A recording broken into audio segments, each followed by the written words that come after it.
Bonjour à toutes et à tous. Mon nom est Virginie Mesguich, il est 8h30. Nous allons commencer cette causerie donc à l'heure. Je suis responsable des communications marketing au centre d'expertise de l'Institut de tourisme et d'hôtellerie du Québec, l'ITHQ, et j'aurai le plaisir donc d'animer la causerie de ce matin. Avant de faire connaissance avec nos invités, je souhaite remercier l'ECPAR qui présente en collaboration avec l'ITHQ cette série de causeries matinales. D'avance, je vous informe que notre prochaine causerie aura lieu le vendredi 9 février. Plus de détails sont à venir. Aujourd'hui, c'est donc avec plaisir que je reçois virtuellement, bien sûr, nos trois invités. Donc d'abord, honneur aux dames, Tao Nguyen, la présidente de Bonbon Collection Inc., ainsi que Sonel Merjuste, qui est le président de Tempéine Les Aliments Mergex, et Jean-Marc Riverain, chef des services alimentaires de l'hôpital Notre-Dame au CIUS, centre-sud de l'île de Montréal. Nous discuterons, vous l'avez vu dans le titre de cette causerie, de la co-création de produits alimentaires adaptés à la clientèle et plus spécifiquement de cette relation de co-création entre nos trois intervenants, puisque Tao et Sonel ont tous deux collaboré avec Jean-Marc Riverain pour le CIUS, centre-sud de l'île de Montréal. La formule ce matin porte bien son nom puisque c'est une causerie, c'est-à-dire une discussion sans présentation PowerPoint. Je vous invite d'ailleurs, cher public, à poser vos questions dans le fil de discussion qui se trouve en dessous dans Discussion. Vous avez l'habitude d'utiliser Zoom. Vous pouvez poser les questions tout au long de l'événement et nous y répondrons au fur et à mesure des interventions. J'invite donc chacun de nos panélistes à se présenter à tour de rôle. Une courte présentation de 2 minutes, s'il vous plaît. Honneur aux dames. Débutons avec Tao Nguyen. Bonjour, merci beaucoup pour cette belle opportunité. Donc, je m'appelle Tao Nguyen, présidente de Bonbon Collection. Nous sommes les spécialistes des desserts végétaliens sans allergènes et sans allergènes prioritaires. Moi, en fait, je suis une passionnée de bonne bouffe, une maman passionnée et avec une expérience de plus de 20 ans dans le commerce, dans la mise en marché de produits divers, dans le marketing, dans la mise en marché. Merci Tao. Tao a fait une intervention très courte, une petite présentation de qui elle était. Je cède maintenant la parole à Sonel, puis Jean-Marc. Bonjour à tous. Je vais profiter de prendre la petite minute qu'elle a laissée parce que je vais être un petit peu... C'est Sonel Berger, je suis président et cofondateur avec Jasmine Exaël, ma femme, de Tempéine, les aliments Mergex, mais la marque Tempéine. On vient d'Haïti, ça fait environ 15 ans. On a atterri ici un 23 janvier dans la neige. On ne savait pas c'était quoi le feeling de la neige, mais on s'est adapté. Et on a trouvé un Québec radieux qui nous a accueillis à bras ouverts et on s'est dit, dans ce milieu-là, on doit pouvoir mieux vivre, évoluer, faire évoluer nos enfants. Et 15 ans plus tard, on est très fiers de voir nos enfants qui grandissent. On est très fiers de voir comment on s'intègre dans ce milieu-là. Et cette fierté-là nous amène à vous offrir aujourd'hui Tempéine, qui est des produits santé. Et on est là ce matin pour en discuter et vous allez apprendre un peu plus de nous. Et nous aussi, on va apprendre de vous autres aussi. Merci beaucoup. Merci Sonel. Tao aura l'occasion de vous présenter aussi son entreprise et ses produits un petit peu plus tard dans cette causerie. Je propose donc à Jean-Marc Riverain de prendre la parole et j'ai envie de vous demander, Jean-Marc, qui êtes-vous? Oui, Jean-Marc Riverain. Je suis gestionnaire, chef des services alimentaires de l'hôpital Notre-Dame depuis, j'aurais le goût de dire, très longtemps. Auparavant, j'étais au CHUM. J'ai passé par la suite au CIUS Centre-Sud. Et puis, en parallèle, je suis chargé de cours au bac ITHQ UQAM, plus particulièrement sur l'élaboration de l'offre alimentaire. Et également, consultant externe, dit expert externe au centre de recherche, plus particulièrement également sur le mandat du MSS et de l'ITHQ sur la bonification de l'offre alimentaire en centre d'hébergement. Donc, ça a l'air de faire plusieurs emplois simultanément, mais c'est toujours un cycle qui s'auto-alimente. J'enseigne ce que je fais, j'essaie de réfléchir à ce que je fais, j'essaie d'enseigner que ce soit intelligible. Donc, il y a comme un cycle continu. Puis le fait d'être avec des étudiants et en consultation oblige à ne pas rester statique.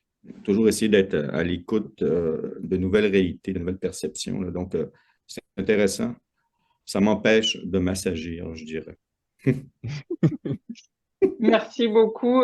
Jean-Marc, maintenant que les présentations sont faites, merci à vous trois. J'aimerais vous inviter encore une fois, Jean-Marc, à nous Oui, présenter la genèse de la relation avec nos deux entrepreneurs présents ce matin et à nous faire en quelques minutes une mise en contexte des besoins du milieu oui, hospitalier. Donc, à la fois la genèse de votre relation, puis en particulier pour ce qui relève du milieu hospitalier. On vous écoute. oui. Ben, là, je vais prendre mon rôle. Des fois, je me sens un peu bicéphale, professeur et gestionnaire en même temps, là. Donc, j'ai comme une trame narrative puis un canevas qui fait en sorte d'expliquer comment, comment je fonctionne ou comment je pense, là. Si vous voulez, madame, présenter la première. Oui, je présente tout de suite la Oui, diapositive. OK. Bon. Oh, l'autre avant? Oui, Ah, c'est celle-ci, hein? Voilà, ouais. La précédente. Oui, celle-là, parfait. Donc, parfait. l'élaboration de l'offre alimentaire, ce que je me sers, c'est du Business Model Canva, créé en 95, qui explique un peu le modèle de création de valeur. Création de valeur, c'est le service ou le produit qu'on va donner à une clientèle cible. C'est toujours un peu comme ça que je réfléchis à la gestion des organisations, à l'élaboration de l'offre alimentaire. Comment on interagit avec les 9 blocs de clientèle cible, qu'est-ce qu'on va lui proposer, quelles sont les ressources qu'on va déployer pour y parvenir, les flux de revenus, les flux de dépenses, tout ça. Et puis, on voit qu'on a comme un client. Là, je prends les termes marketing, mais pour nous, c'est un patient, c'est un résident, c'est un étudiant, j'élargis ça, là, auquel on doit répondre à des besoins. Donc, il faut réfléchir, hein, besoin nutritionnel, besoin d'alimentation, alimentation qui correspond à ses désirs, tout ça. Et on est des grandes organisations avec des pénuries de main-d'œuvre, avec des contraintes diverses, financières, organisationnelles, techniques, qui, quelquefois, fait en sorte que répondre spécifiquement à un besoin peut être difficile. On n'a pas toutes les ressources qu'on voudrait pour y parvenir. Ce que nous permet de faire le business model ou de réfléchir autrement, c'est qu'il y a potentiellement des partenaires internes qui peuvent t'aider finalement à intégrer dans ta création de valeur pour permettre de répondre à ce besoin-là beaucoup plus spécifiquement. Donc, ce qui est intéressant là-dedans, c'est que plutôt qu'attendre qu'un fournisseur vienne nous proposer quelque chose, c'est de réfléchir avec lui à la conception, à la réponse aux besoins ou à la conception au produit. Donc, c'est un peu ça qui me guide. C'est arrivé quelques fois là, qu'on avait un item au menu, on n'était pas capable de le produire, on s'est dit on va se concentrer sur autre chose. Comment on pourrait trouver un moyen, quelque chose. Quelquefois, c'est quelque chose qui n'existe pas encore. Au départ, c'était comme effrayant, ça n'existe pas, j'aurais pas de solution, jusqu'à ce que tu te dises, ben, peut-être qu'il est possible avec quelqu'un d'autre de le créer. Mais pour le créer, on peut aller à l'autre acétate, là, ça traduit mon âge. Bon. Également, quand on veut voir si notre modèle de création de valeur est pérenne, notre idée est pérenne, il faut avoir 3 sphères qu'on va toucher. Le désirable, donc il faut vraiment qu'il soit attrayant, séduisant, mais surtout, là, dans le contexte pour nous, ça correspond à un besoin. Besoin nutritionnel, besoin alimentaire. Moi, ce que je me plais à dire, parce qu'on a quand même une conception, il y a des valeurs de développement durable et de manger santé là-dedans. Moi, ce qui rend l'affaire attrayante et séduisante, c'est que manger santé n'est pas manger triste. On viendra plus tard avec Madame de Bonbon Collection. Donc, c'est pas manger triste. Il faut qu'il y ait un aspect séduisant, attrayant à cette chose-là. Faisable. Bon, si moi, je ne peux pas le faire, est-ce que mon partenaire est capable de le faire? Je vais devoir comprendre ses réalités de production, ses volumes de production, ses capacités pour m'y ajuster. Plus je comprends ce qui est faisable de son côté, plus, de part et d'autre, on va devenir viable dans la solution. Donc, si je corresponds à ces volumes de production, à ses capacités de produire, à ses réalités, puis que j'en arrive à un équilibre de création entre ce qui peut faire ce que je désire, ce que le consommateur, ce que notre patient désire, on va arriver à quelque chose. Puis souvent, la viabilité, on va le voir avec les différents modèles plus tard.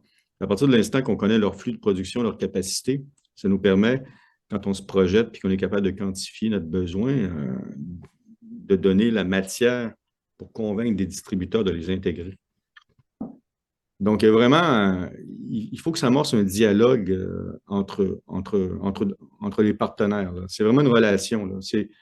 Souvent, on va parler en création de valeur qu'il y a une relation entre l'entreprise qui crée de la valeur et son consommateur, mais moi, je dis qu'il y a une relation tout aussi importante dans la co-création entre nous, l'organisation, et le partenaire.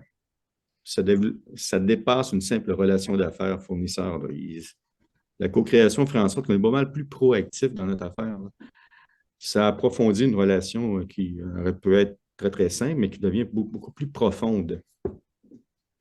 Voilà un petit peu là, comme amorce, je vous dirais. Là. Merci beaucoup, Jean-Marc. Effectivement, ça nous permettait de faire un point déjà sur ce qu'est la co-création du point de vue de Jean-Marc Riverain. Merci beaucoup. À tour de rôle, Tao et Sonel, pourriez-vous nous parler de votre entreprise pour l'un comme pour l'autre? C'est votre enfant qui vous a en quelque sorte incité à créer votre entreprise. J'ai envie de dire, dites-nous en plus. Puis avant que vous répondiez à cette question, je donnerai d'abord la parole à Sonel, puis ensuite à Tao. Je vous informe, mesdames et messieurs du public, que je vous ai mis dans le clavardage, donc la discussion, les liens vers les entreprises de chacun de nos intervenants. Donc, Sonel, racontez-nous un peu comment l'entreprise est née. Campéine. C'est au début 2018, là, on avait comme un petit bonhomme là on a 2 garçons, mais le plus petit décide de ne pas manger de viande. C'est quand même un petit choc dans le sens qu'un Haïtien qui ne mange pas de viande, c'est très bizarre. Et on connaissait le tofu, d'autres choses, on cherchait comment on pourrait mieux l'accompagner. Et un ami nous a parlé, mais essayez le tempeh. Le tempeh, on ne savait même pas c'était quoi. Il a dit, faites vos recherches, vous allez voir. Et quand on a acheté le tempeh qui existait sur le marché, on l'a goûté, ça passait pas. Mais on s'est dit, cette chose-là est tellement bonne en termes de valeur nutritionnelle. On parle de 2 fois plus de protéines que le tofu. On parle de 6 fois plus de fibres. En plus, le fait que c'est fermenté, c'est bon pour la santé digestive et tout. Et les autres nutriments essentiels qui est là-dedans, on s'est dit, on doit pouvoir faire quelque chose avec ça. On a continué à essayer. Ça allait un petit peu mieux, mais à la fin de la journée, Jasmine s'est dit, mais on peut essayer de faire notre propre tempeh. Et quand on a essayé notre tempeh, on a vu que c'était intéressant, très intéressant. Et on a continué à expérimenter. On s'est dit, on va essayer de voir qu'est-ce qu'il y aurait comme ferment pour mettre là-dedans pour que ça adoucisse le goût. Qu'est-ce qu'on peut faire plus pour que le goût soit beaucoup mieux? Et on a trouvé des choses. On s'est dit, tiens, on a quelque chose qu'on peut vraiment, pour notre famille, et aussi partager avec ce Québec qui nous a accueillis quelques années de cela. Maintenant, Tempeh, nous, on est basé sur 5 valeurs fondamentales. L'innovation, c'est au cœur de tout ce qu'on fait. Vous allez voir, même dans les épiceries ou peu importe, les produits Tempeh sont différents parce que nous, l'innovation, c'est au cœur de nos activités. On est reconnu comme une entreprise innovante parce qu'un de nos produits, le tempeh haché, qui nous a permis de rencontrer M. Riverain, c'est un produit qui a été médaillé au CIAL pour l'innovation. On amène comme une polyvalence dans l'utilisation du tempeh maintenant. On a aussi la santé. La santé pour nous, c'est fondamental, à savoir pas d'additifs chimiques, pas de colorants, nos produits sont biologiques, etc. Ça permet à ce qu'on reste dans ce créneau-là, respecter la nature même du tempeh qui est très santé. On amène aussi l'aspect goût, parce qu'on s'est dit, tempeh, c'est source de goût et plaisir. Quand on mange végé ou quand on mange quelque chose, ça ne devrait pas être une punition. Parce que dans le temps, manger du tempeh, on sait que c'est bon pour la santé, mais c'est tout. C'est comme, chez nous, on dit, on se bouche le nez là pour manger la chose. On sait que c'est bon, c'est comme un médicament, un Barclay, ça goûte mauvais, mais c'est bon. On s'est dit, non, on peut amener du plaisir dans le tempeh. On peut souhaiter que les gens mangent le tempeh et se sentent très bien comme tout. Et on amène aussi l'aspect simplicité. La simplicité, c'est comment je peux rendre ça plus simple pour vous. Au lieu d'avoir un bloc blanc, vous ne savez pas quoi faire avec, est-ce que je peux vous amener des produits que facilement vous pouvez intégrer dans tout? Comme quand on a créé le burger, le premier burger de tempeh au Canada, C'est simple, tout le monde sait qu'est-ce qu'on fait avec un burger, des cubes, le haché, etc. Ensuite, on s'est dit, l'éco-responsabilité aussi est au cœur de nos valeurs parce que comment on peut mieux aider cette planète, comment on peut mieux protéger la planète en quelque sorte. C'est pour ça, dans l'aspect éco-responsabilité, on s'assure que notre approvisionnement soit local pour vraiment partager la vision que le Québec a maintenant où on peut vraiment aller dans tout ce qui est ici. Et je dois aussi parler de la co-création qu'on a fait avec M. Livrin.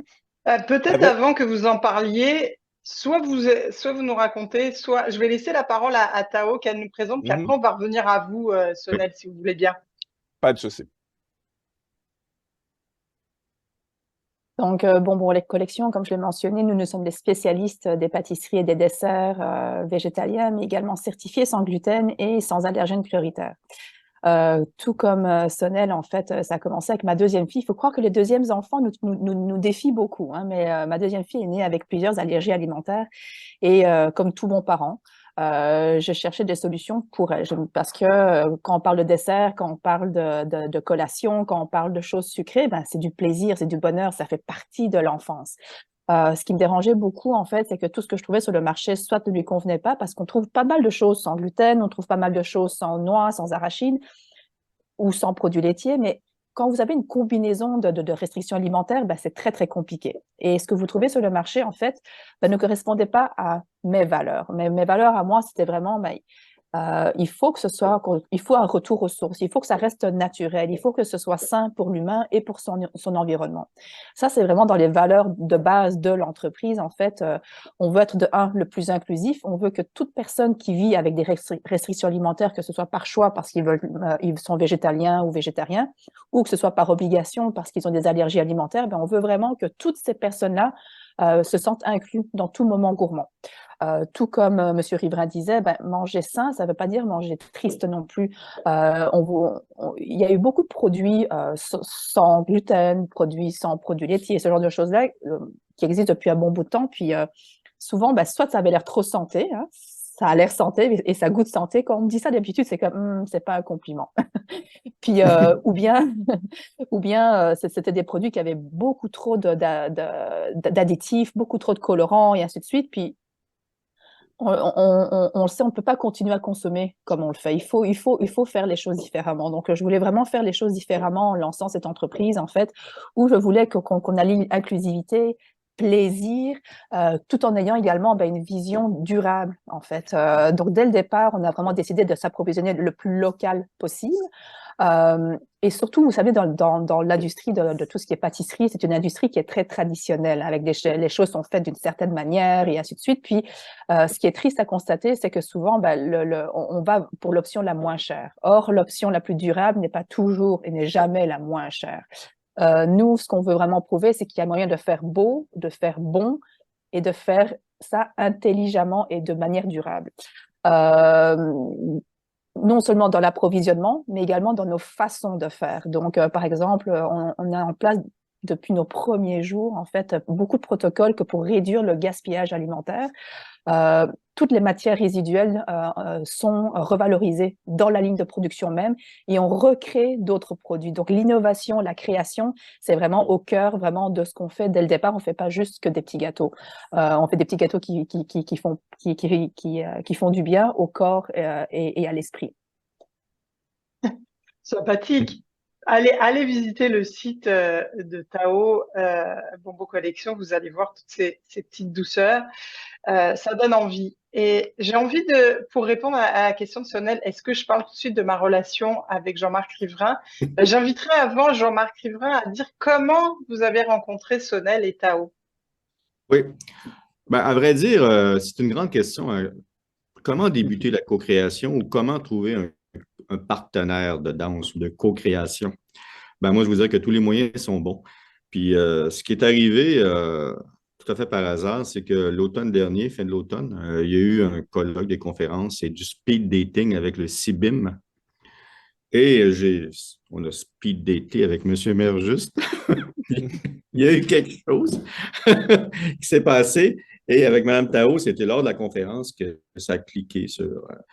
Et là, de part et d'autre, il y a eu comme des étincelles ou comme c'est comme si soudain quelque chose s'allumait.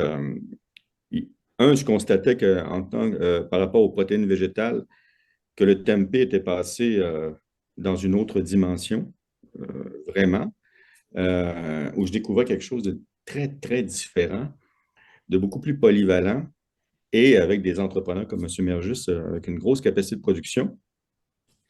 Et puis, dans le cas de Bonbon Collection, ce qui était un peu drôle, c'est que dans le dos de la santé, souvent, on a eu des obligations d'harmoniser nos menus, tout ça. La réalité particulière du Centre-Sud, c'est qu'on intègre dans notre organisation également les centres jeunesse. Donc, on a bel et bien des clientèles de 7 à 97 ans. Puis moi, souvent, je me disais, à part Tintin, là, que 7 à 77 ans, je ne suis pas sûr que dans l'alimentation, ça existe quelque chose comme ça, là. Jusqu'à ce que bon, je croise la route de madame, qui est sans allergènes, sans additifs, qui correspond, disons que les jeunes clientèles sans jeunesse ont beaucoup plus d'allergies que les personnes âgées. Enfin, il y a une réalité différente. Et que là, je trouvais, et que dans le plaisir même de ces différentes déclinaisons de desserts, on avait quelque chose, des desserts qui comblaient des enfants, des jeunes, jusqu'aux personnes âgées. Il y avait quelque chose de vraiment, un produit élargi et agréable. Mais de part et d'autre, les deux produits, si je ne dis pas à quelqu'un que c'est santé, ils Tout conçoivent le en monde adore ça. premier lieu leur plaisir, bien avant toutes les autres affaires. C'est ça qui est très important. Donc, vraiment, il y a eu des rencontres qui ont provoqué des déclics, puis des relations qui se sont accélérées. Puis, En on fait, se laisse parler. je dirais aux gens qui sont parmi nous ce matin, qui, comme vous, représentent une institution, bah, l'idée, c'est d'aller dans les événements, d'aller dans les colloques, les forums, pour faire cette Ouais. rencontre avec les partenaires potentiels, les entreprises alimentaires. Sonel, vous vouliez réagir par rapport à votre rencontre avec Jean-Marc. Qu'est-ce que vous aviez à nous dire? Oui, c'est comme il l'a mentionné, c'est à travers CBIM, à qui je salue, qui sont très comme dynamiques dans ce milieu-là, qui rassemblent les entrepreneurs alimentaires montréalais, comment mieux les propulser, comment mieux desservir Montréal. Et quand on s'est rencontrés, on parlait de la sauce pour pâtes. Nous, c'est qu'on a le tempeh haché. Et on rencontrait pas des difficultés, mais à cause de l'inflation, les gens percevaient que c'est un petit peu cher. C'est pas encore établi totalement dans le milieu. Dans le milieu des épiceries, on dit, oui, c'est un très bon produit, mais c'est un petit peu cher. On s'est dit, qu'est-ce qu'on peut faire avec ce produit-là? Et il y a plusieurs idées. On a dit, OK, on va essayer de faire une sauce pour pâtes. On va faire goûter la sauce pour pâtes. On le faisait dans le sens de vraiment promouvoir le tempeh haché qui est notre produit. Et en parlant avec le CIUS Centre-Sud, il a dit, votre sauce, là, on peut essayer. Et on a envoyé la sauce pour tester. Il y avait deux remarques. On s'est dit, ça fait notre bonheur. Même si on ne vendait même pas un seau de sauce, ça nous va. Quand les gens goûtaient, ils n'avaient pas l'impression qu'ils mangeaient végé. Ça, c'est le plus beau compliment pour quelque chose qui est végé. Et deuxièmement, au niveau de la texture, quand on le mettait en purée, la texture était excellente. C'est ce que M. Rivet m'a dit. Ça c'est bon. Mais il y a toujours des mais dans le milieu hospitalier. Le sodium ne correspondait pas. Il faut avoir plus de protéines. Il faut réduire la force des épices, l'acidité, quelque chose comme ça. On s'est dit, OK. Le sodium, on peut le contrôler parce qu'il y a des chiffres. La protéine, la même chose, mais la force des épices, c'est quelque chose. On a dû Et appeler puis, des comme haïtien, la force des épices, vous aimez ça, les épices. On a dû appeler les fournisseurs pour faire comme une épice spéciale pour nous, pour avoir la meilleure chose, travailler la protéine, etc. Et on envoie 4 autres échantillons, là, 4 types de sauces. Et ils ont comme dit, OK, voici ce qui nous convient. Et bizarrement, nous, on s'était dit dans notre tête, la version hôpital, c'est hôpital, on va faire quelque chose d'autre pour les autres. Et on a pris la chance de faire goûter la version hôpital à tout le monde et on n'a jamais eu d'aussi bons commentaires que cette version-là et c'est la version qu'on utilise dans tout ce qu'on fait. Ça a été une excellente expérience et ce qui nous a vraiment marqué, c'est l'ouverture de l'équipe de M. Riverain de nous accompagner, de nous aider. Le CIBIM aussi a une équipe assez dédiée à ça, comment on peut arranger les facteurs nutritionnels pour rentrer dans les normes, etc. Et pour nous, là, comme jeune entreprise, on a juste 4 ans et demi, ça a été pour nous une excellente expérience qu'on est en train de renouveler encore. Et nous, on veut tout ce qui est comme des produits santé qui vont être utilisés dans le milieu. Partout où on peut remplacer une protéine ou donner une autre alternative, on va s'assurer qu'on a un produit pour ça. Et notre approche, c'est amener des solutions. La sauce, c'est une solution. Vous décongelez, vous réchauffez, vous servez. Il n'y a rien à faire là-dedans. Oui, Formidable. si je peux intervenir. Oui, allez-y, Jean-Marc. Puis Tao, n'hésitez pas à intervenir après après l'intervention de Jean-Marc pour expliquer vous aussi comment vous êtes. La co-création établi également, la relation. on l'avait déjà fait, nous, avec Nutrinor. D'ailleurs, Scoop aujourd'hui, pour les partenaires dans le crime, c'est le dessert protéiné, notre dernière co-création, a été livré ce matin. C'est vraiment les premiers items. Ça rentre au menu demain à Notre-Dame. Donc, partenaire dans le crime, je parle de mes collègues avec qui on a co-créé. Il est finalement arrivé. On a fait cette co-création-là avec M. Merjus, puis je sais que Bonbon Collection collabore déjà également avec le CHUM. On a fait une coalition de co-créateurs, je vous dirais. Là. Il y avait le CIUS Centre-Sud. On s'est allié avec le CIUS de l'Ouest, avec le CHUM. Donc, on avait comme un gros bassin de consommation, là, de pouvoir d'achat, même, je dirais. Là. Donc, on a vraiment dégusté en coalition, ensemble, parce qu'on s'est rendu compte qu'on avait les mêmes besoins, puis que notre volumétrie ensemble de consommation nous donne un pouvoir d'achat pour faire lister les produits, là, si je prends un langage très précis. Là. Donc, il y a vraiment eu quelque chose d'important. Puis, ça me réjouit de savoir que le produit hôpital est le plus populaire. Parce que, au fond, là, souvent, moi, comment on fonctionne? Moi, je me dis, pour qui? Pour qui c'est le résident, là? Puis des fois, quand je fais des présentations au niveau du mandat du THQ avec le MSS à différents gestionnaires, je leur dis tout le temps qu'ils sont des futurs qui. Que le qui n'est pas désincarné, ce n'est pas un martien. Là. Moi, je suis proche d'être un qui, pas mal, en tout cas. Donc, il y en a qui sont plus proches que d'autres. Donc, ça nous permet de voir là, que le qui, finalement, c'est quelqu'un de... Ça peut être un proche, tout ça. Ce qui fait que ce n'est pas une co-création essentiellement clinique. Il y a vraiment quelque chose de personnalisé, d'humaniste, je dirais. Là, ce qui fait en sorte que ce n'est pas juste un produit hôpital, ça va être un bon produit. Exactement.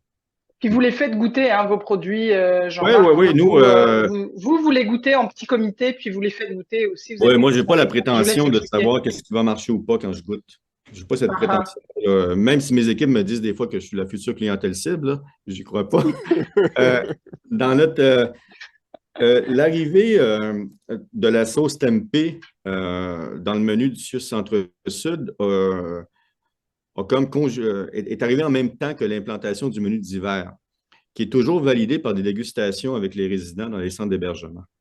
Donc, récemment, dans le dernier mois, le menu, les nouvelles recettes au menu ont été dégustées dans les centres d'hébergement, 3 d'entre eux, des vins qu'on dessert. Et puis, la sauce tempeh, j'aurais le goût d'être bien québécois, a scoré à 95%. Et 3 fois. Donc là, ce n'était pas moi qui goûtais, c'était pas. Puis là, les résidents, puis il fallait leur rappeler à la fin que c'était un menu végé.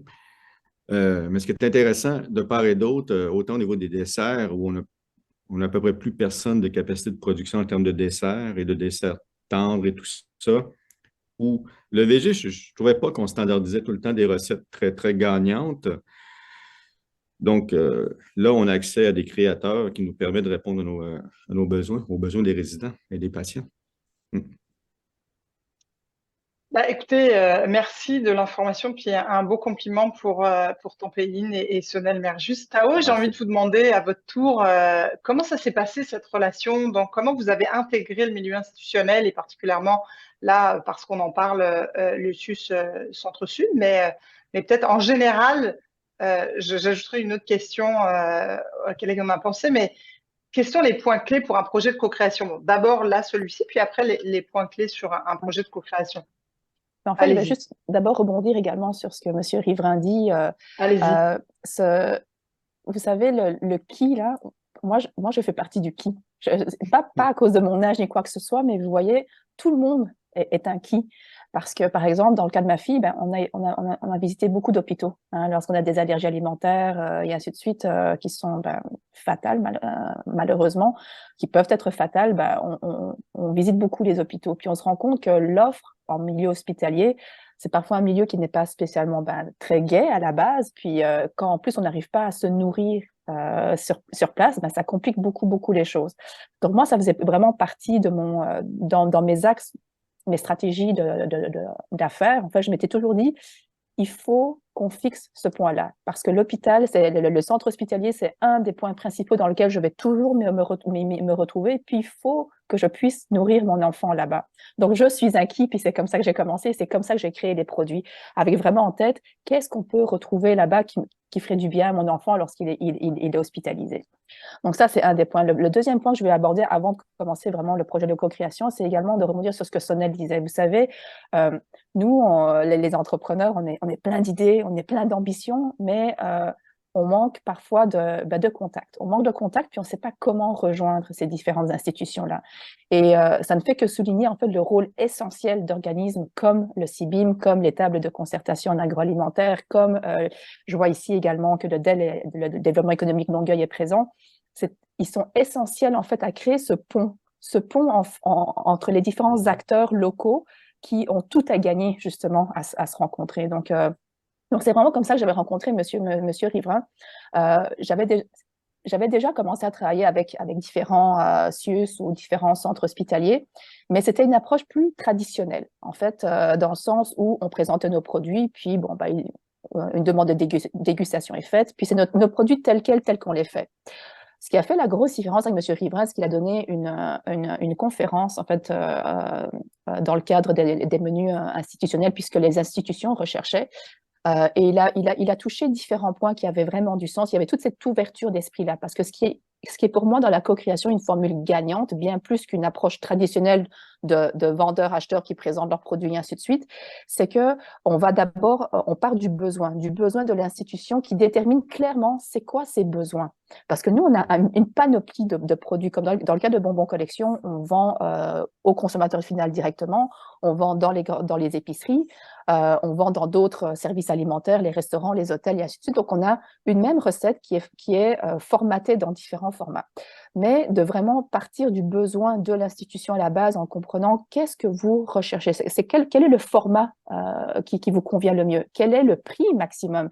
Parce que comme dans le cas des desserts, par exemple, c'est sûr que quand on vend au consommateur final, c'est toujours un gâteau, des gâteaux 5-6 étages, tout monté et ainsi de suite. Mais le besoin en institution ou en centre d'hébergement ou à l'hôpital n'est pas le même du tout. Il faut qu'il y ait un goût, il faut qu'il y ait un plaisir gustatif et une belle présentation, mais il y a surtout un coût, parce qu'il faut que ce soit viable également pour l'opérateur. Donc, tout est faisable, et c'est en reformulant en fait les étages, le nombre d'étages, tout ce genre de technicalités qui, en bout de ligne, ont un impact énorme sur le prix, sans avoir de compromis à faire au niveau de la qualité des ingrédients ou de la qualité des recettes.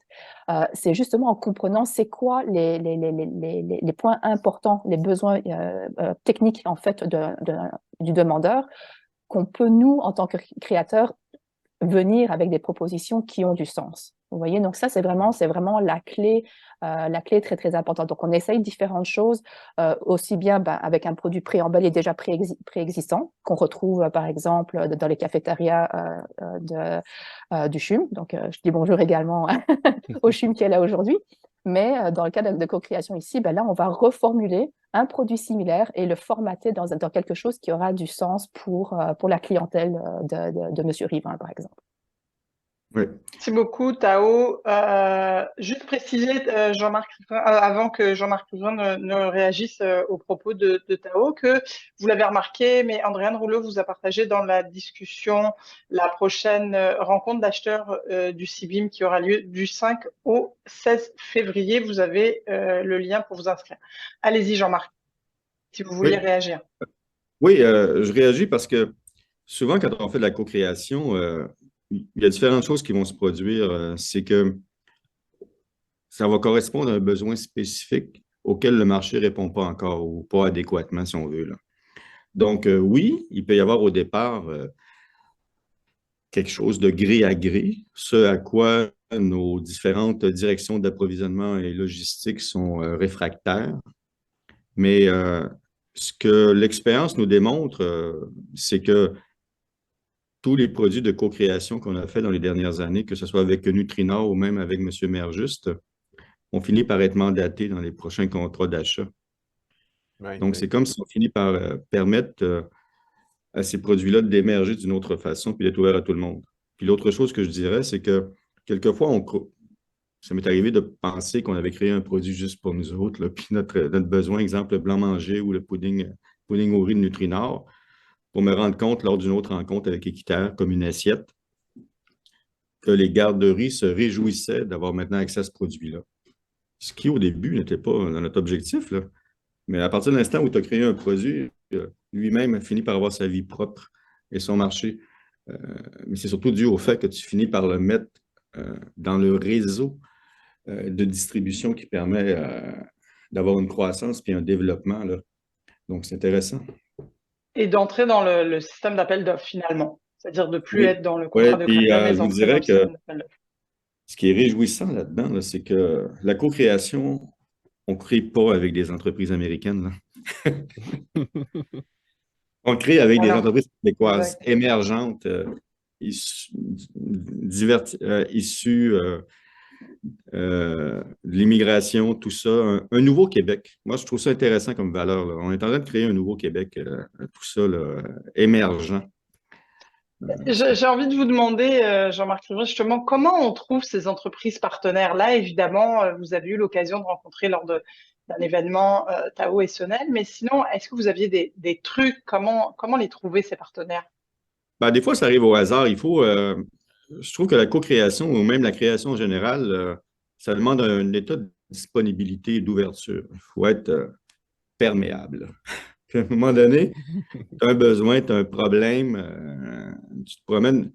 Nutrinor, c'est arrivé par hasard en visitant le Ciel. J'étais avec un collègue, on visitait le Ciel. Là, on se disait qu'on ne serait plus capable de faire nos desserts au lait, tout ça, comment on allait faire. Puis j'arrive devant le kiosque de Nutrinor. Je viens du Saguenay-Lac-Saint-Jean. Il y a comme une connexion qui se fait déjà patriotique. Moi, je parle de blanc-manger, de riz au lait, ça clique. Comme ça, un mois et demi après, l'équipe est là dans nos bureaux en me demandant c'est quoi mon format, c'est quoi mes specs, puis pouf, ça a parti. Dans le cas du CIBIM, Mme Tao est venue me voir. Il y a eu quelque chose encore, une étincelle. Monsieur Merjus, dans Speed Dating, il y a eu quelque chose qui s'est passé. Fait que là, quelquefois, il y a comme une étincelle. Ça va peut-être prendre quelques semaines avant de s'enflammer, mais ça y parvient. Le dessert au lait de Nutrinor, c'est qu'on est tombé en rupture de stock parce que un grand manufacturier de suppléments avait cessé de produire un produit. Je me rappelais que Nutrinor m'avait déjà parlé d'autres produits avec un ajout de protéines. Je me suis dit, tiens, donc, c'est vrai, il m'avait déjà dit ça, là, presque un an. Je les appelle, puis en 3 mois, 4 mois, on avait créé le produit, là. C'est C'est des choses comme saisir ça. les occasions, quoi. Avoir les yeux ouverts, aller dans les événements. Ouais, et de demeurer ouvert, puis être à l'écoute. Puis souvent, il faut être à l'écoute parce que euh, si tu n'es pas ouvert sur ton environnement, en allant dans des salons, dans des colloques, il est possible que tu ne soupçonnes pas qu'il y a des entreprises Absolument. qui pourraient devenir ton partenaire de co-création, là. C'est là qu'il faut, soudain, ce que tu croyais que la solution n'existait pas, ben, il y a quelqu'un qui est capable de répondre à ce besoin-là et de la faire se Absolument. concrétiser, d'exister. Puis j'allais Exactement. demander à nos partenaires, justement, Sonel, vous vouliez réagir, mais après je vous Non, poserai ma non, question. Allez-y. ce que je voulais vraiment dire, c'est publiquement remercier M. Riverain pour son esprit d'ouverture parce que c'était pas prévu que ça allait être aussi flexible et ouvert. Et là, on a une formule gagnante qui peut être répliquée dans plein d'autres institutions. L'ouverture, c'est fondamental et j'apprécie énormément, même au niveau du CIBIM, quand on parlait, tout le monde dit, Monsieur Riverain, Monsieur Riverain, Monsieur Riverain. C'est comme, il y a comme une porte d'entrée et à la fin de la journée, on est tous gagnants quand on est ouvert et Absolument. on cherche des opportunités. Mais vous, en tant qu'entrepreneur, est-ce que vous allez vers le milieu institutionnel? Est-ce que vous allez taper à leur porte en disant j'ai tel produit? Puis je vous pose la question, Sonel, mais je l'adresse également à Tao. Est-ce que vous êtes déjà arrivé dans une institution et dire voilà, j'ai tel produit, puis je pense que ça répond à vos besoins, c'est-à-dire que vous allez en avant du besoin de l'institution? Est-ce que ça vous est déjà arrivé? Oh, Si oui, oui, expliquez-le. oui, oui, Ok. oui, oui, parce qu'on a embauché comme un courtier là, pour nous aider exactement avec l'institutionnel. Parce que nous, dès le départ, on s'est dit, vu que le tempeh au départ a une mauvaise presse ou peu importe, on s'est dit la meilleure façon d'amener le tempeh sur le devant de la scène, c'est de passer à travers les institutions, restaurants, hôtels, les institutions hospitalières et autres. Mais la COVID a vraiment bousillé ce plan-là, mais on s'est dit, ouais, on peut. Et l'approche qu'on a priorisée, c'est de dire, on va amener des solutions. Mais on pensait des cubes marinés pré-cuits en gros format, ça allait aider ou d'autres choses. Et pourtant, les besoins sont beaucoup plus spécifiques que ça. Et c'est ce que la co-création avec M. Rivray nous a permis de voir. Les gens cherchent des solutions, c'est vrai, mais pas la solution que nous, on propose. Pour nous, là, on propose du tempeh mariné pré-cuit en cubes de format de 1 kilo, là, peut livrer 10, 12 kilos, peu importe, dans des caisses. Mais ce n'est pas ça qu'ils veulent. La cuisine, il n'y a pas de monde, il n'y a pas de ressources. Est-ce qu'on peut amener une solution facile à intégrer, facile à faire? Et c'est ça. Et nous, ce qu'on dit, on est ouvert à regarder plusieurs options, plusieurs choses qu'on peut faire dans nos facilités pour simplifier la tâche à ces gestionnaires en quelque sorte. Ouais, Donc, vous allez les rencontrer et Ouais, puis vous ouais, répondez à leurs besoins en fonction de ce qu'ils vous disent. ouais. Allez-y, Tao, je vois que vous voulez réagir. oui, mais en fait, vous voyez, ça dépend un peu de l'approche qu'on avait. Nous, on avait une autre approche dans le sens où, de notre histoire, en fait, on a commencé dans la grande distribution, dans les épiceries, directement aux consommateurs, dans nos propres magasins et ainsi de suite. Donc, on avait déjà un produit. Puis, toutes les démarches qu'on avait essayées à date, qui avaient été plus ou moins fructueuses, mais pas vraiment, en fait, c'est on avait fait une analyse de notre côté en devinant ce qu'aurait été le besoin. Or, et c'est pour ça que je mentionnais avant, de vraiment comprendre le besoin spécifique, en fait, de l'opérateur, c'est la clé, en fait, parce qu'on se rendait compte que finalement, les assumptions qu'on avait faites étaient pertinentes, mais peut-être pas les plus pertinentes. Ce qui va faire toute la différence. La façon dont notre produit va être utilisé est probablement vu différemment par l'opérateur. Et d'avoir cette visibilité-là, cette compréhension-là va faire toute la différence dans le co-développement. Parce que souvent, en fait, ce qu'il y a aussi, c'est que, on en parlait un petit peu avant, mais il y a une différence entre parler et puis communiquer. Puis quand on est en co-création, ben, c'est vraiment la communication, en fait, qui prévaut. Et qu'est-ce que ça veut dire par là? C'est que de vraiment comprendre, parce que souvent, les opérateurs ne sont pas au courant de quelles sont nos capacités. Nous sommes les seuls à savoir quelles sont les capacités et les ajustements que nous sommes capables de faire. Et c'est ça également l'avantage de faire affaire avec des entreprises locales et des entreprises de plus petite taille, c'est qu'on a encore cette flexibilité-là, que les très grands joueurs américains ou même des tout gros joueurs tout automatisés ici au Canada ne peuvent pas offrir en fait aux institutions, et c'est pour ça qu'il y a ce trou dans le marché. Et ce trou dans le marché, en fait, peut être comblé par toutes ces belles entreprises petites et moyennes ici disponibles au Québec, parce qu'on a encore cette ouverture d'esprit, on a encore cette capacité en fait à faire évoluer, à développer nos opérations que pour répondre aux besoins spécifiques des institutions.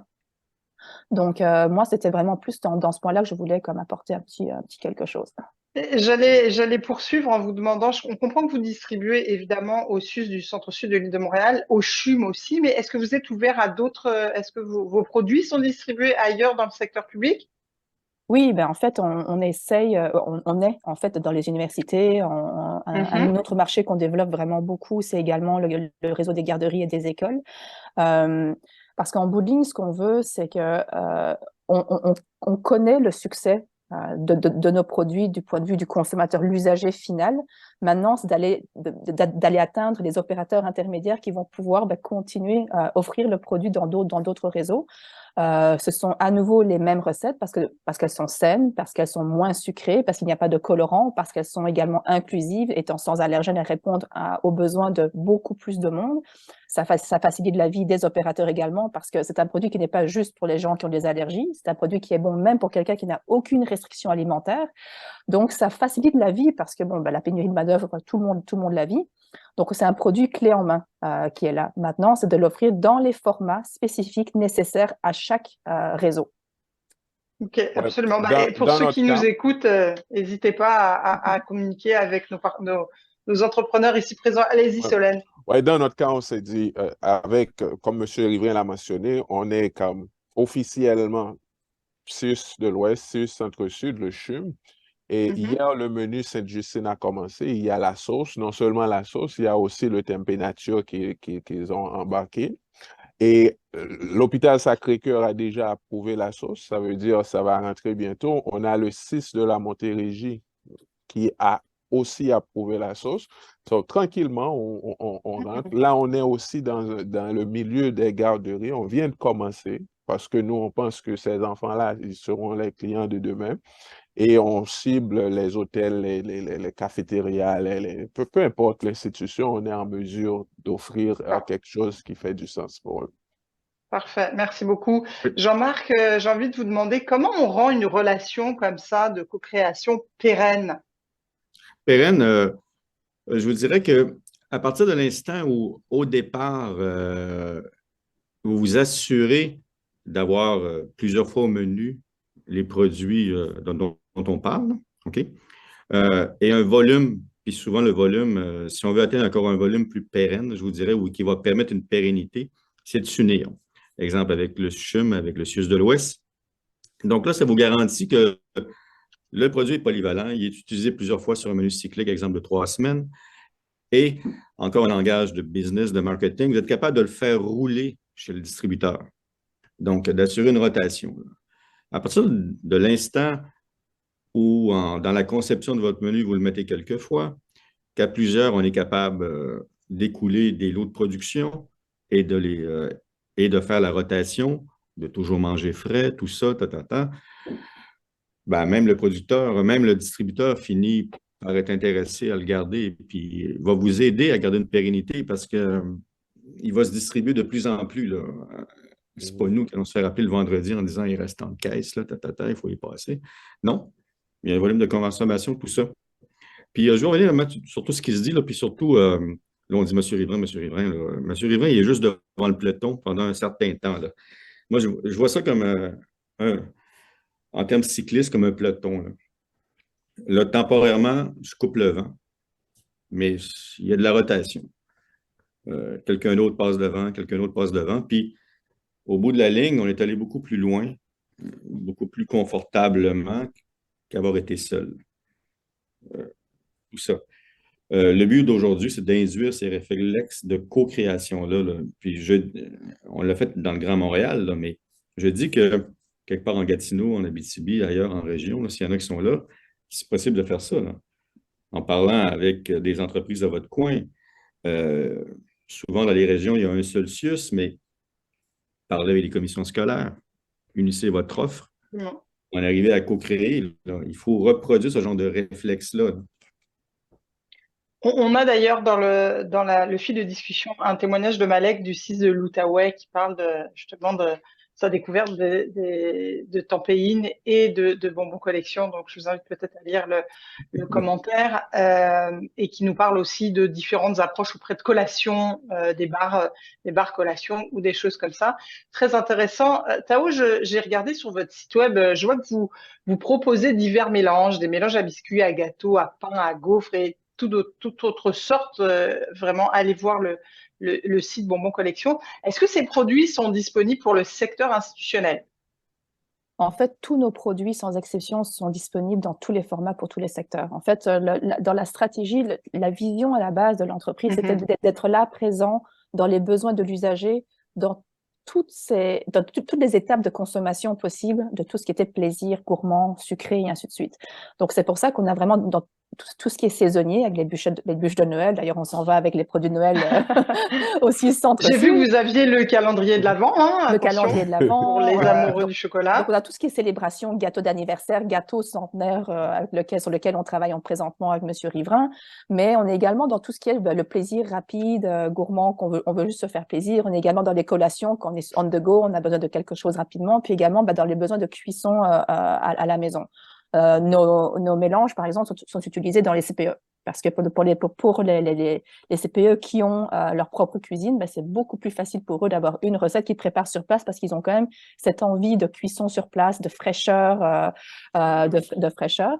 Et oui, nos produits sont disponibles dans tous les formats et c'est ça l'avantage d'une plus petite entreprise, c'est qu'on a cette flexibilité-là.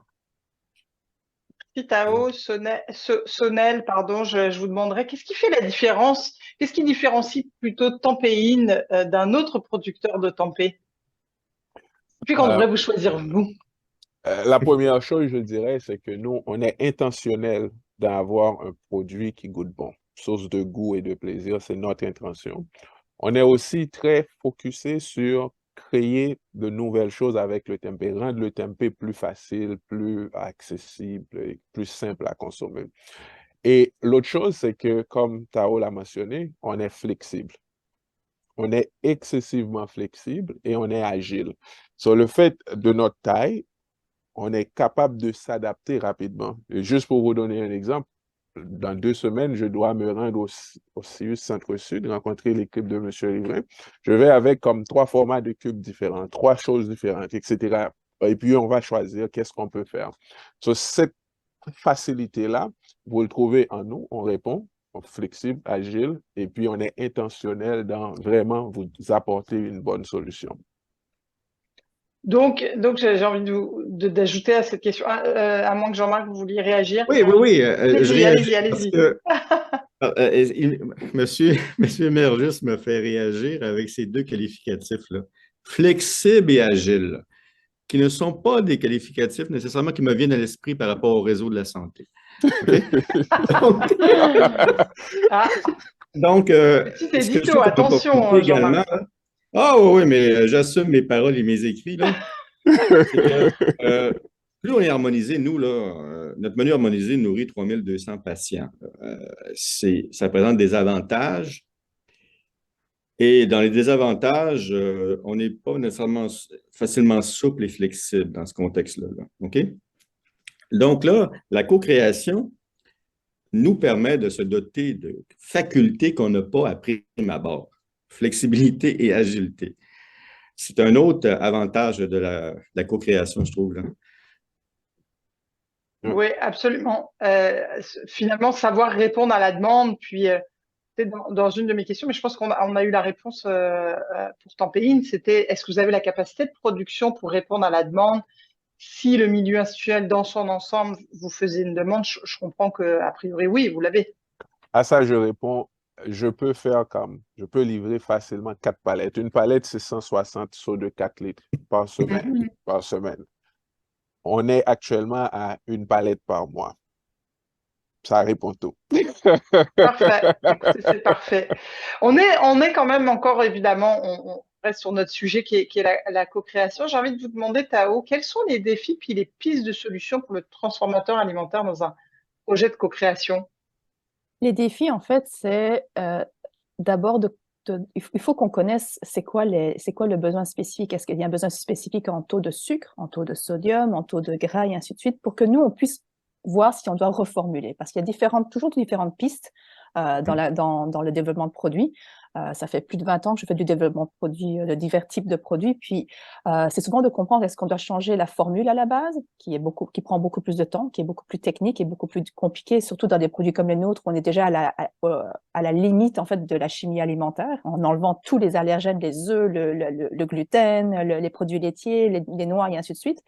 Donc, c'est de voir est-ce qu'on est dans quel cas de figure de développement est-ce qu'on est, ou est-ce que c'est simplement un reformatage, auquel cas, c'est d'adapter les lignes de production en conséquence. Parce que ce qu'on veut quand on développe un produit, moi, je me projette toujours. Je ne travaille pas juste sur un projet pour le CIUS Centre-Sud. Je me projette toujours en me disant, à grande échelle, est-ce que je vais être capable, moi, de fournir ce client-là? On l'a vécu dans notre croissance, on a une croissance fulgurante depuis le début, où quand on est rentré en grande distribution, mais c'est parti en boule de neige. Il faut qu'on ait la capacité de production. Donc, pour moi, chaque fois que je développe quelque chose pour un partenaire, c'est toujours comment est-ce qu'on va scaler en bon français, là? Comment est-ce qu'on va l'amener à l'échelle, en fait? Parce qu'il faut que ça ait du sens pour nous aussi. Il faut qu'on puisse amortir les investissements en développement du produit, mais également les équipements, mais également le défi majeur qu'on a également aujourd'hui, c'est également les emballages. Parce que trouver un emballage, c'est relativement facile. Trouver un emballage de manière durable, c'est plus compliqué. Ça porte vraiment préjudice quand on doit faire un changement d'un produit, que ce soit un emballage, un ingrédient en cours de route.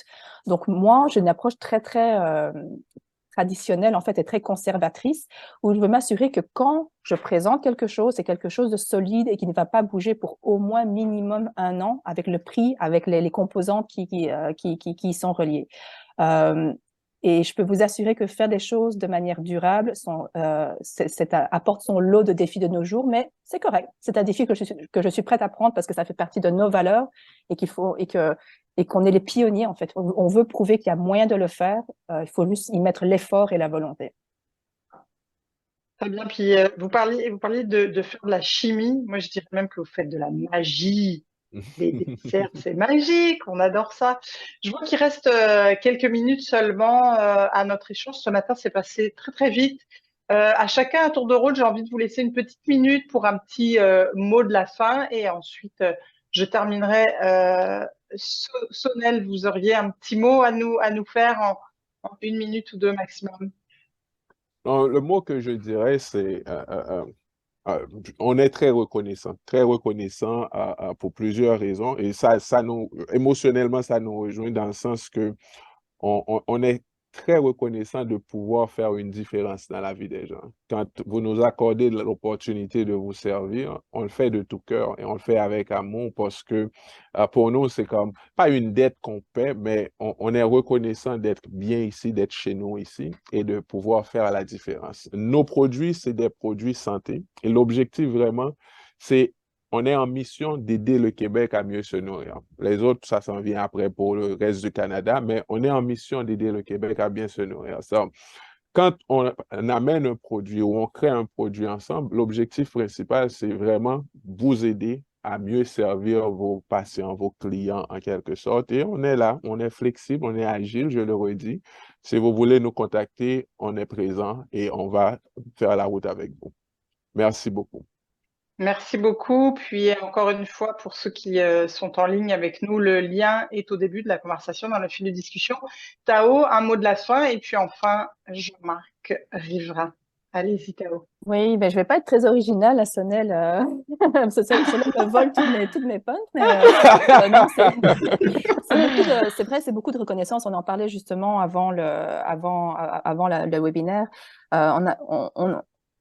Nous permettre à la diversité culturelle qui est installée ici au Québec de faire une différence, de démontrer la richesse en fait qu'on a apportée dans nos approches différentes. Hein, parce que quand je suis arrivée avec la pâtisserie, avec ma pâtisserie qui est, comme vous dites, de la magie, mais qui est comme de la sorcellerie pour les pâtissiers traditionnels, c'était comme non, mais c'est pas comme ça que c'est fait. Je dis oui, peut-être, mais quand on doit enlever quand on nous enlève tous nos outils de base, comment est-ce qu'on fait? Ben, il faut l'approcher différemment. Donc, d'avoir cette opportunité de démontrer la richesse qu'on a apportée et puis qu'on peut rendre en fait aux communautés, à notre communauté, c'est important. Puis c'est ça qui nous donne notre passion de continuer puis et de se battre malgré tous les défis, malgré tout ce qui peut se mettre sur notre chemin. Donc, on est extrêmement reconnaissant des opportunités qui nous sont données. Puis on veut vraiment pouvoir non seulement continuer, mais aussi pouvoir inspirer d'autres entreprises à trouver leur chemin. Donc n'hésitez pas, je vois qu'il y a d'autres entreprises également présentes ici dans le panel, dans le webinaire. N'hésitez pas à nous contacter si vous avez besoin juste qu'on s'échange, qu'on échange des choses parce que c'est vraiment au travers de l'entraide, du co-développement qu'on est capable de faire de la co-création. Génial, ça j'aime ça, le co-développement et de la co-création. Merci beaucoup Tao. Jean-Marc, un mot de la fin en 1 minute. En 1 minute? OK, je vais essayer de faire ça en 1 minute. Moi, je termine. 2 choses. La pandémie nous a démontré brutalement que les approvisionnements, ce n'était pas quelque chose de nécessairement stable. On a vécu plusieurs ruptures d'approvisionnement d'une multitude de produits. Une des solutions, c'est de s'assurer qu'un approvisionnement soit local et québécois, de ne pas dépendre de l'étranger. Et puis, tout à l'heure, pour les gens qui n'étaient pas là, l'avant-discussion, quand on se préparait, était aussi intéressante que ce qu'on a fait.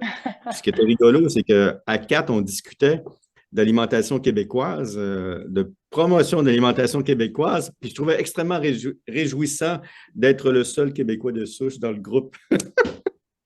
Et que je trouvais que le futur québécois, ce n'est pas un futur nécessairement pure laine, mais tissé de plusieurs fibres, de la soie, du chanvre, du lin, tout ça, qui fasse en sorte qu'on aille plus loin là, avec nos idées et nos capacités. Voilà. Merci à tous les trois pour votre mot de la fin. C'était formidable et sans préparation, je tiens à le dire aux gens qui nous écoutent. C'est le temps pour moi donc de rendre l'antenne, un peu comme on dit à la radio. Non, sans remercier évidemment nos trois invités, Tao Nguyen, Sonel Merjus et Jean-Marc Rivin pour leur présence ce matin, ainsi que pour toutes et tous devant votre écran. C'est très, très apprécié. J'ai eu beaucoup de plaisir à animer ce matin. J'espère que vous en avez eu autant à nous écouter. On se revoit donc le 9 février pour une autre causerie matinale. Je vous souhaite une excellente journée à tous et à tous. Merci pour vos commentaires positifs dans la discussion et au plaisir. À bientôt. Merci beaucoup. Merci.